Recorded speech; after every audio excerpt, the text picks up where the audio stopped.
Et bon matin tout le monde, bienvenue dans cette nouvelle partie consacrée au UI un tout petit peu.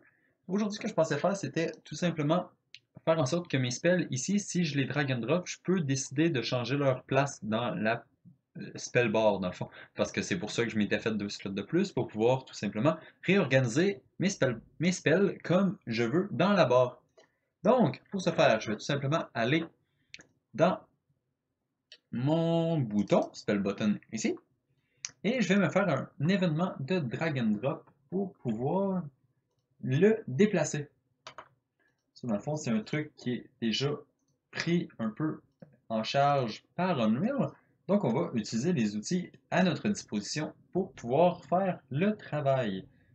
Donc, pour ce faire, je vais aller dans mon event graph ici et je vais overrider une fonction qui existe déjà. La fonction, c'est un mouse button down. Mouse button down ici.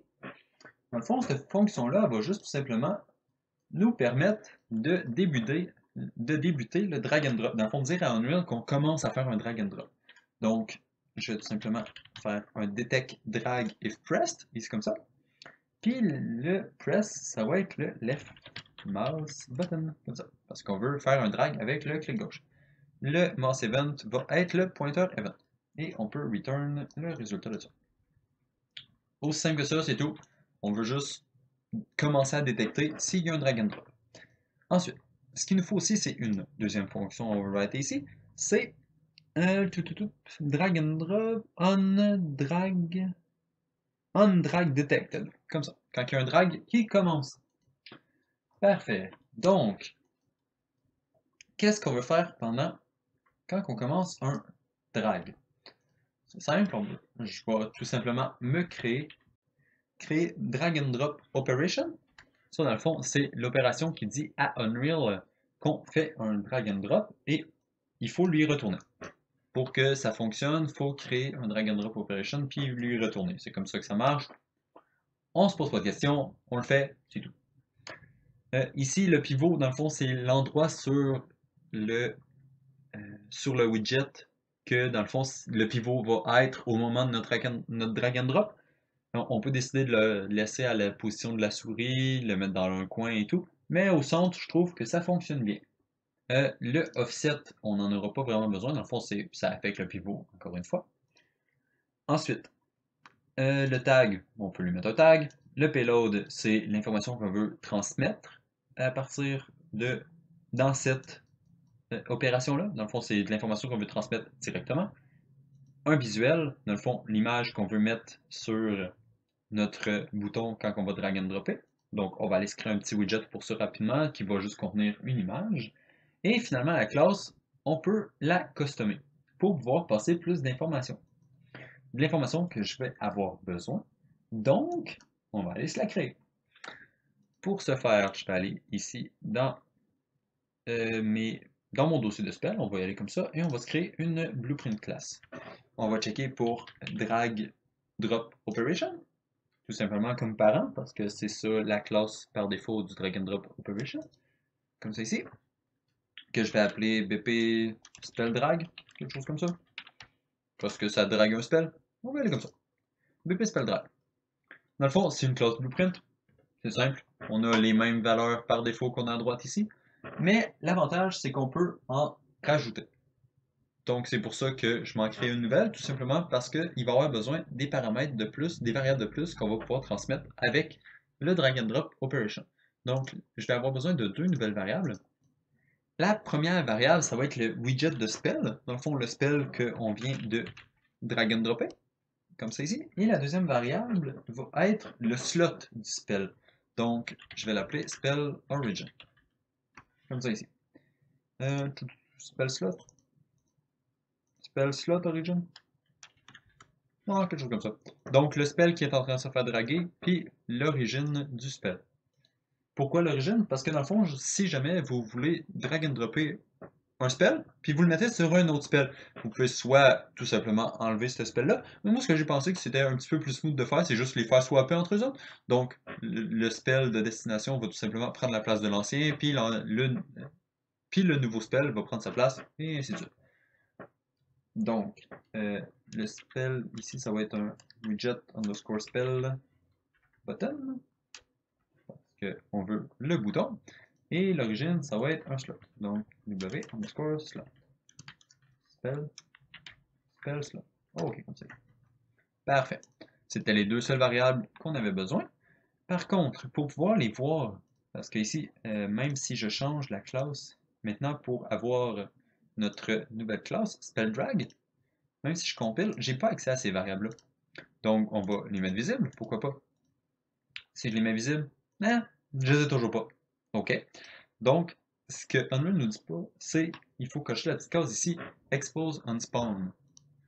En cochant cette case-là, on va pouvoir les voir dans la node qui est qui fait le create dans le fond. Donc, si on coche Expose on Spawn ici et qu'on toggle l'editable ici, le petit œil, ce que ça va nous permettre, c'est d'avoir ici accès aux deux variables au moment où on crée le drag. Donc, parfait. Tout. On peut maintenant setter le spell. Le spell, ça va être self, bien sûr. Et l'origine, ça va être le slot dans lequel le spell est. Donc, vu que je ne l'ai pas en ce moment, je vais me le promoter en variable, que je vais juste appeler slot. Oups. Spell slot. Spell slot comme ça? Ok, parfait. Donc, ça va être le slot de mon spell. Tout simplement, le spell slot, on va aller le setter directement.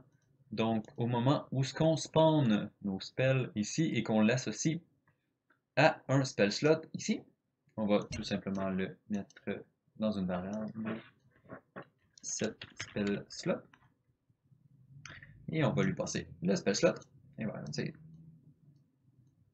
comme ça, le bouton va être au courant du slot dans lequel il est. Donc, ça c'est fait. Je crois que si on laisse ça comme ça devrait être pas trop mal. On devrait commencer à voir quelque chose déjà. On voit rien. Ça, c'est parce que les boutons, ils override ça par défaut. Donc, je vais aller dans le bouton et on va aller dans Interaction, je crois. Ouais, dans Interaction. Click méthode et touch méthode, on va le mettre à Precise Click au lieu de Down and Up parce que sinon, et Precise Tap, parce que sinon, notre drag and drop event ne sera pas appelé à cause du click méthode qui était sur le bouton. Ça, c'est un truc qu'il faut savoir. Et maintenant, si on drag and drop, il y a quelque chose techniquement qui devrait fonctionner. Est-ce que ça fonctionne? Je vais aller me faire un petit print pour être sûr rapidement. Donc, print string ici comme ça, hello. On va voir que ça devrait printer hello si ça fonctionne. Ok, ça fait hello. Mais justement, quand c'est rendu qu'il faut se poser la question, voir si ça fonctionne, c'est que le feedback n'est pas vraiment là. Donc, on va créer un peu de feedback. Pour ça, je vais me créer un nouveau widget qui va tout simplement être une image. W underscore spell drag image, quelque chose comme ça. On va aller simplement, on va mettre une image intérieure, une image comme ça ici, que je vais mettre les ancrages étirés au maximum, que je vais étirer l'image au maximum, c'est pas tant important. img spell. Ça ici, l'important, c'est que ce soit une variable. Parfait. Ensuite, on peut retourner dans notre spell button ici, et on peut créer le widget, create widget, spell drag image, comme ça ici, que je peux get image, getter l'image du spell. On va lui setter son image, cette broche. Parce que cette image, ça serait trop simple. Donc, on va décider d'appeler ça cette broche, histoire qu'il faut qu'on cherche un peu pour essayer de trouver ce qu'on cherche. Merci Unreal. Parfois, vous êtes génial.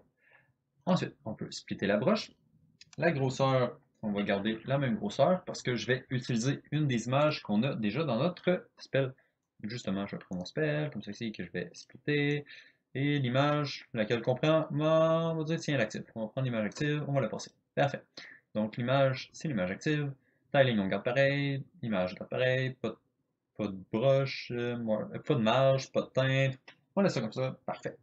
Ensuite, on peut maintenant utiliser notre nouveau widget qu'on vient de créer comme visuel. Juste mettre un petit reroute node ici. Straight on comme ça. Maintenant, appeler. Passer l'execution pin, bien sûr, sinon ça ne fonctionnera pas. Donc maintenant, on devrait avoir un visuel quand on fait un drag and drop. Au moins un drag, parce qu'on n'a pas de drop encore de mis en place. Donc, si je bouge... Ah, il n'y a pas de visuel. Pas d'image. C'est étrange, on va aller voir ça tout de suite. Ça doit être dans notre image le problème. Je pense que c'est à cause du canvas panel. Donc je vais juste couper l'image, supprimer le canvas panel, coller l'image, et voilà. Donc là, ça devrait fonctionner, je crois. Des fois, le canvas panel ne marche pas super bien avec les drag and drop. Ah voilà. Maintenant, on a notre superbe bouton qui suit. Mais par contre, le drop ne fonctionne pas, donc on peut faire juste n'importe quoi avec. Oui, et ça fonctionne, ça fait rien d'autre en ce moment. Donc, on va aller coder le drop. Le drop, bien sûr, où c'est qu'on va le mettre? On va le mettre à l'endroit où ce que le spell va être. Et nos spells sont dans des slots. Donc, on va les faire dans le spell slot, bien sûr. Donc, spell slot ici. On va aller dans le graphe, supprimer tous ces trucs qui ne servent à rien. Et on va overrider une fonction. La fonction va être onDrop, comme ça, parce que bien sûr, on vient de finir un drag, on s'en va faire un drop. Parfait, ça fonctionne bien. Dans le drop, première chose que je vais faire, c'est prendre notre opération ici et le caster au spell drag, histoire que être bien sûr qu'on vient de draguer un spell dessus, parce que techniquement, on peut dropper n'importe quoi dessus. Donc si, mettons, on fait plusieurs autres drag and drop operations, on peut drag and dropper n'importe quoi dessus. Donc, si on a des items, un jour, on peut décider de dropper un item sur notre spell bar, ce qui va faire que notre spell va devenir un item. Pas sûr que c'est une bonne idée. Donc, je vais m'assurer que ce soit un spell. Si c'est pas un spell, on va tout simplement return false ici comme résultat. Parfait. Si on return false, dans le fond, Unreal, ce qu'il fait, c'est qu'il fait juste arrêter le drag and drop et canceller tout.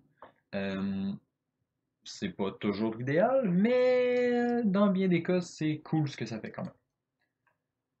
Ensuite, ce qu'on va faire maintenant, quand on vient de dropper, ce que je pensais faire, c'était le spell qu'on vient d'avoir, il faut l'enlever de son ancien parent, parce que techniquement, on veut le changer de place.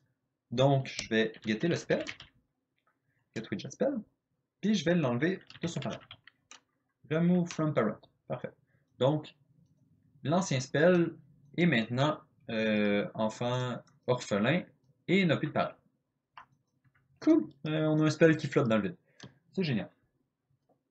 Maintenant, ce qu'il faut faire, faudrait savoir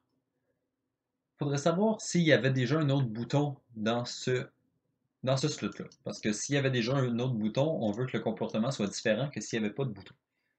Pour ça, je vais tout simplement prendre notre S-box de spell ici. On va faire get child count, comme ça ici. Si notre child count est égal à 0, parce que de toute façon, on ne mettra pas vraiment plus qu'un child dedans. Donc, c'est soit il y en a un, soit il n'y en a pas. Si notre child count est égal à 0, tout est correct, on a réussi, on a droppé dans un endroit valide. Ce qu'on va faire, c'est on va tout simplement prendre notre box de spell ici, add child, et le child va être notre ancien orphelin, nouveau parenté, quelque chose comme ça. Notre widget qui vient de retrouver son parent. Et vu qu'on vient de lui changer son spell slot, on va tout simplement en profiter pour setter la variable. Donc, set spell slot qui va être self, bien sûr, pas delf, self, comme c'est ici. Parce qu'on vient de changer la variable. OK. Et donc, on vient de return true. On va voir si ça fonctionne. On va essayer ça rapidement. Si on fait play, on prend la petite potion ici et on la met sur là-bas. Et voilà, ça change de case, ça fonctionne bien. Maintenant, qu'est-ce que ça fait si on le met sur un truc qui a déjà quelque chose? Ben, ça fonctionne pas, ça explose, ça brise, il n'y a rien qui fonctionne. Donc, on va aller faire l'autre partie. L'autre partie, c'est en bas, ici, si le child count est plus grand que... Ben, n'est pas égal à 0. Je vais faire un scroll node en bas ici pour partir un nouveau stream. Donc, ce que je vais faire, c'est que je vais reprendre ma box de spell. On va faire get child at, comme ceci, histoire de prendre le premier child. Je vais le promote en local variable juste pour organisation. Donc, old spell. Ici, l'ancien spell, voilà. Et aussi parce que sinon, ça ne fonctionnera pas si on ne le met pas dans une variable. Parce qu'on va le remover. Fait qu'après ça, on n'aura plus accès à cette fonction-là. Donc, remove from parent. Donc, l'ancien spell est maintenant seul dans la nature. Et ce que je vais faire, c'est que je vais prendre l'origine. Oups, c'est pas celui-là ici que je vais en avoir besoin. Oups, allez. Ça va être de notre spell drag. Ça ici, je vais prendre get origin. Puis on va utiliser l'origine comme étant le nouveau parent de l'ancien spell de celui-là. Get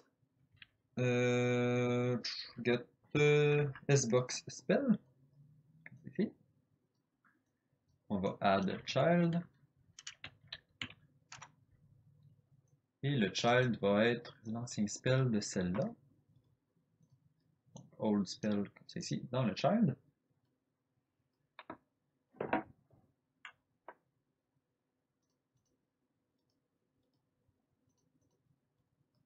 Et maintenant, ce qu'on va faire, c'est qu'on va lui setter, encore une fois, ses variables. Donc, je vais devoir le caster avant, c'est vrai.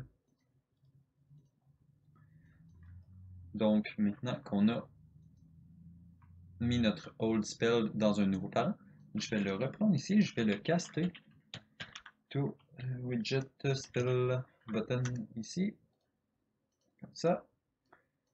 Set spell slot, ici. Et le slot, ça va tout simplement être le slot qu'on vient de lui mettre. C'est ici, c'est ici. Et voilà. Donc, le spell slot origine et maintenant le nouveau spell slot de l'ancien spell. Voilà. Donc, une fois que ça c'est fait, on peut revenir à ce qui fonctionnait déjà avant. C'est ici. Dans le fond, ce qu'on fait juste, c'est faire la place pour le nouveau avant de mettre le nouveau. Donc, comme ça, ça devrait fonctionner. Si je prends ma potion, je la mets là. Ok, ça fonctionne encore. On peut déplacer comme ça, comme on veut. Si on échange, mettons, les yeux et l'arc, et voilà, ça change, ça fonctionne. Et voilà, tout fonctionne bien. Donc, on a maintenant une spellbar qui peut se customiser un tout petit peu. On peut déplacer nos spells comme on veut. Prochaine vidéo, je pense que ce que je vais faire, c'est vers tout simplement que quand on clique sur les boutons, ça fasse quelque chose, parce que pour l'instant, c'est un peu dommage. Et aussi, je vais essayer de linker les cases au input du clavier pour faire, mettons, que si j'appuie sur 2, ça sélectionne le deuxième spell. Si j'appuie sur 1 en ce moment, ça sélectionne rien. Et ainsi de suite. Au lieu de garder les vieux inputs qu'on avait déjà. Mais ça va être tout pour ce soir. Donc, je vous laisse là-dessus. Bonne soirée et à la prochaine.